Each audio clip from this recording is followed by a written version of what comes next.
নমস্কার, কবিতার কলতান থেকে আমার চ্যানেলে সবাইকে স্বাগতম। বড়দেরকে প্রণাম জানিয়ে ছোটদেরকে অনেক অনেক আদর আর ভালোবাসা জানিয়ে আমি চলে এসেছি হ্যাশট্যাগ আমরা সকলের আজকের বিষয় নিয়ে। আজকের বিষয়টা আমি দিয়েছি, কয়েকটা বিষয় দিদিকে দিয়েছিলাম, আর মনে হয় নেই, শেষ হয়ে গেছে আর কি। তো আপনাদের সকলের কাছে আবেদন করব, যারা যারা আমাদেরকে দেখেন, আপনারা যদি কিছু জানতে চান হ্যাশট্যাগ আমরা সকলের আলোচনার মাধ্যমে, যেমন অনেক সময় হয় না, আমাদের মনে অনেক প্রশ্ন বা জিজ্ঞাসা থাকে, সেগুলো একটু আলোচনার মাধ্যমে, কার মুখ থেকে যে কখন ঈশ্বর কথা বার করেন কেউ জানে না। কণ্ঠে দিনের মধ্যে একবারও না মা সরস্বতী এসে কিন্তু অধিষ্ঠান করে। তো ওই জন্যই বলছি যে আপনাদের যদি মনের কোনো কিছু প্রশ্ন জিজ্ঞাস্য থাকে, তাহলে আপনারা টপিক দিন, বা আপনারা নিজেরাও যদি বিষয় নিয়ে আলোচনা করতে চান অবশ্যই পারবেন। এটাতে আমাদের কোনো টেকনিক্যাল সাউন্ড হতে হবে এরম কোনো ব্যাপার নেই। শুধু মোবাইলের ক্যামেরাটা অন করে আপনার মনের ভাব প্রকাশ করে ইউটিউবে আপলোড করে দেবেন হ্যাশট্যাগ আমরা সকলের ট্যাগ দিয়ে। আচ্ছা, এবার চলে আসি আজকের বিষয়ে। আজকের বিষয় হচ্ছে 3টে কোফতার রেসিপি, নাম্বার 1, আর নাম্বার 2 হচ্ছে 3টে কোফতার রেসিপি, যা নিজেই বিষয়টা ভুলে গেছি। এক্ষুনি দেখলাম কিন্তু আমি আরেকবার কমিউনিটিতে গিয়ে। নাম্বার 3টে কোফতা, আচ্ছা, যখন রাস্তায় মেয়েরা বেরায় তখন তাদের ব্যাগে কী সেফটির জন্য কী থাকা প্রয়োজন, এই দুটো বিষয়, দুটোই লাইট একটু বিষয়। তো প্রথমে কোফতার রেসিপি 3টে বলি। আমি প্রত্যেকটাই আমি ঘরে করেছি। এখন যেমন আমার ইদানিংকালে একটু রান্নাবান্নার ঝামেলাটা মানে একটু কমেছে আর কি, আগে অনেক রান্না করতাম। তো যাই হোক না কেন, এটা হচ্ছে এঁচোড়ের কোফতা। এখন এঁচোড়ের সময়, তো এঁচোড়টা সেদ্ধ করে, সকলেই জানেন, তাও একবার আমি একটু বলি। অনেকে আমার নিজেরও হয় না জানা রেসিপি, অনেক দিন না করলে ভুলে যাই, আবার হয়তো কোথাও দেখলে মনে পড়ে বাবা এটা তো আমি আগে করতাম, তখন আবার বানাই। তো এঁচোড়ের সময় এখন কচি কচি এঁচোড় উঠছে, তো ওটাকে প্রেশারে হোক বা যে কোনোভাবে সেদ্ধ করে নিয়ে তার সাথে আলুও সেদ্ধ করবেন। আমি আর পরিমাণটা বলছি না, যার যেরকম বড় পরিবার সেরম হিসাবে করবেন। এবার একটু ঠান্ডা হয়ে গেলে তার মধ্যে নুন দিয়ে ভালো করে আর কি চটকে নিতে হবে।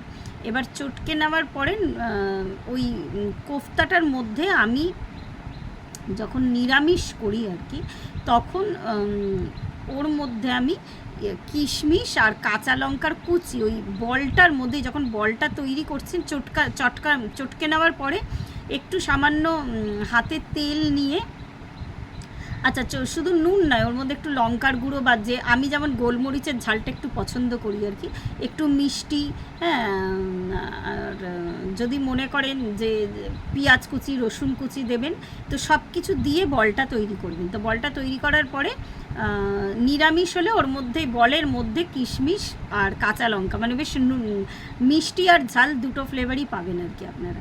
আর যদি মনে করেন আমিষ খাবেন, তাহলে ছোট যে চিংড়ি মাছগুলো হয়, তো ছোটো চিংড়ি মাছটা আগে একটু হালকা ফ্রাই করে তুলে রেখে দেবেন, ওটা তারপরে এঁচোড়ের ওই বলটার মধ্যে ঢুকিয়ে রেখে দেবেন। এবার বলটা তেলের মধ্যে হোয়াইট অয়েলে ভাজুন বা সর্ষের তেলে ভাজুন। আমি বেশিরভাগই সর্ষের তেলটাই আমার ঘরে রান্না হয় আর কি। লুচি পরোটা হলে তখন হোয়াইট অয়েল, বা আরেকটা যদি হোয়াইট অয়েল বলতেই হয় তাহলে হচ্ছে তিল তেলও ভীষণ ভালো কিন্তু হার্টের পক্ষে, সিসেমি অয়েল যেটাকে বলে। তো যাই হোক, এবার এই কোফতাগুলো ভেজে নিয়ে, এবার কারিটা যার ইচ্ছা মতো, কেউ যদি মনে করেন আলু দিয়ে আদা জিরে দিয়ে করবেন, আদা জিরে বাটা দিয়ে তেজপাতা জিরে ফোড়ন দিয়ে, তাহলেও করতে পারেন। আমি আর কারিটা বলছি না কিভাবে করবেন, আমি কোফতার রেসিপিটা বললাম। হ্যাঁ, আর এবার হচ্ছে 2 নম্বর কোফতার রেসিপিতে আসি। 2 নম্বর কোফতার রেসিপিটা হচ্ছে, এটা আমি আগেও বলেছিলাম, আমার আর কি বড় ননদের ছেলে, মানে ও সেফ, হ্যাঁ, আর বেশ ভালো একটা পোস্টেও আছে, তো ওর কাছ থেকে এটা শেখা। এটা হচ্ছে কি ছোলার ডালটা মানে আগের দিন রাত্রে ভিজিয়ে রেখে ওটা মিক্সিতে পরের দিন বেটে নিতে হবে, একটু টাইট করে বাটতে হবে, জল ঝরিয়ে ভালো করে একটু টাইট করে বাটতে হবে, বেটে এবার তার মধ্যে ওটাকে টাইট করানোর জন্য একটু আলু দিয়ে তার মধ্যে, আচ্ছা টাইট যখন দেখবেন হচ্ছে না একটু কিন্তু কর্নফ্লাওয়ার দেবেন, আমি আগের রেসিপিটা তো বলতে ভুলে গেছি।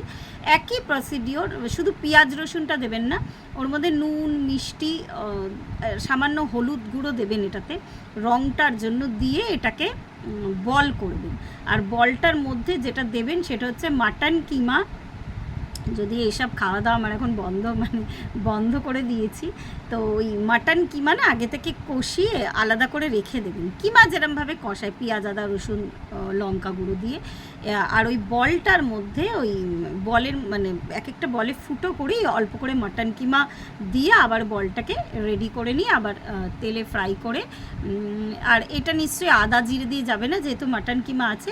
এই গ্রেভিটা কিন্তু পেঁয়াজ রসুন একটু টক দই দিয়ে করলে হোয়াইট গ্রেভিও করতে পারেন দই দিয়ে, তখন কিন্তু আর হলুদ দেওয়া যাবে না, তাহলে কিন্তু হোয়াইট অয়েলে ভাজতে হবে হোয়াইট গ্রেভি করতে গেলে।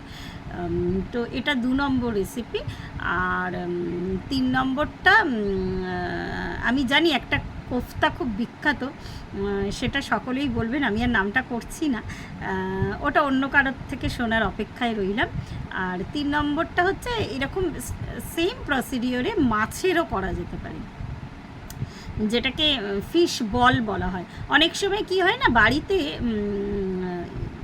ওই কাতলা মাছ, এটা আগে আমার প্রায়শই হতো, কাতলা মাছ অনেকখানি পরিমাণে আনা হতো, তো কি হতো বাড়িতে বেঁচে যেত। আবার খুব বেশি দিন তো ফ্রিজে রেখে পুরনো করে খাওয়ার কোনো মানে হয় না, তো অতটা কি করব, অনেকে ওই সবসময় ঝোল ঝাল ভালো লাগে না খেতে, তো তখন ওই কাতলা মাছেরগুলোকে একটু হালকা করে, যেহেতু কাতলা মাছের কাঁটা কম, একটু হালকা করে সেদ্ধ করে কাঁটাগুলো বেছে ফেলে দিতাম।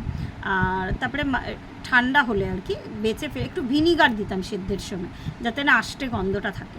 বেছে ফেলে দিয়ে তার মধ্যে কর্নফ্লাওয়ার দিয়ে নুন মিষ্টি দিয়ে সব কিছু, পেঁয়াজ ছোটো ছোটো পেঁয়াজ কুচি আদা কুচি রসুন কুচি দিয়ে ভালো করে ওটাকে কোফতার মতো, ওটাকে ফিশ বল কারিও বলা যেতে পারে, দিয়ে কোফতার মতো করে একটু টাইট, অবশ্যই টাইট করতে লাগবে তেলে ভাজার আগে, করে ওটা দিয়ে কোফতা বানানো যায়।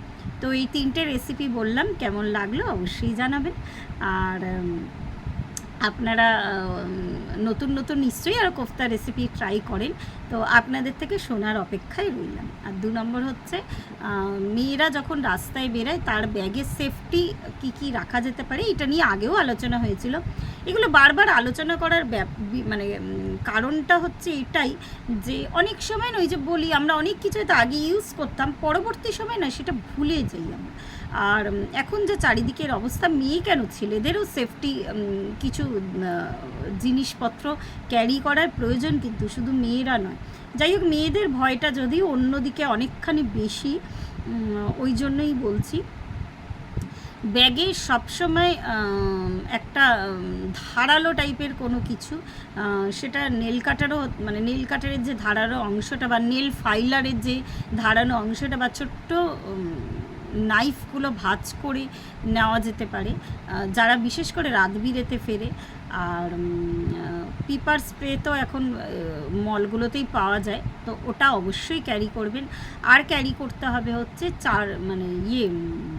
কী বলে ওটাকে, যেটাতে সবসময় চার্জ দেওয়া যায়, কি চার্জার বলে যা ভুলে গেলাম, যেটাতে সবসময় চার্জ থাকে আর কি, যা একদম ভুলে যাচ্ছি। তো যাই হোক, ওই চার্জারটা ক্যারি করবেন, কেন যে কোনো সময় মোবাইলের চার্জ ফুরিয়ে যেতে পারে। আর এই জিনিসগুলো, আর একটা ফাস্ট ডায়ালে 100 বা ঘরের একটা নাম্বার, তার সাথে 100 এরম ডায়াল করে রেখে দেবেন, বিশেষত যারা রাত বিরেতে ফেরে। আর সবসময় আমি যেটা ব্যাগে ক্যারি করি সেটা বলি, যেটা কিন্তু অনেকখানি উপকারে লাগে, আমার না হোক আমি অন্যের উপকারের কথা ভেবেও সেটা ক্যারি করি। এটা সেফটি রুলস, সেফটি কিছু বলবো না, সেটা হচ্ছে আমি ব্যাগে সবসময় 2-4টে সেফটি পিন ক্যারি করি। প্লাস্টিকের ক্যারি ব্যাগ নিই, হ্যাঁ, আমার ব্যাগটা ওই জন্য একটুখানি বড় হয়, আগে তো আরও বড় ছিল, তাও এখন স্টাইল করে একটু ছোট ব্যাগ নিই। আমার যেন মনে আমার ব্যাগে আমার সংসার চলে যায়। একটা জলের বোতল অবশ্যই, যখন ভীষণ গরম পড়ে, একটা সানগ্লাস, ছাতা।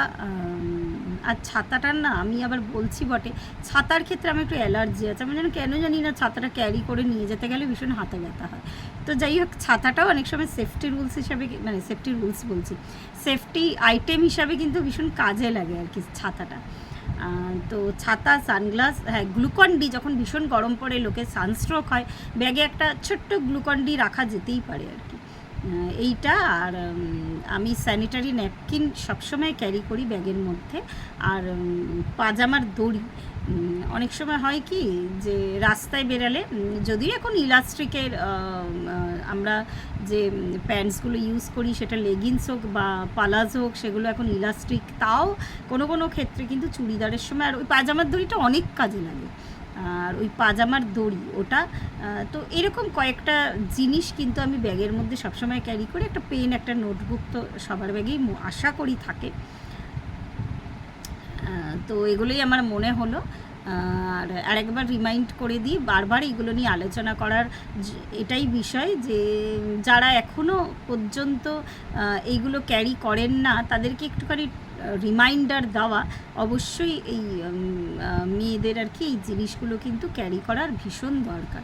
আমার এখনও পর্যন্ত সেই চার্জারটার নাম মনে পড়লো না, যেটাতে 24, যেটা এমনি চার্জিং করতে হয় কিন্তু এমনি জাস্ট ক্যারি করলে ওটা চার্জ করা যায় মোবাইল, এখনও পর্যন্ত আমার নাম মনে পড়লো না। তো যাই হোক, আজকে এই পর্যন্তই বলার ছিল। প্রত্যেকে ভালো থাকবেন, পরিবারের সকলকে ভালো রাখবেন। ধন্যবাদ।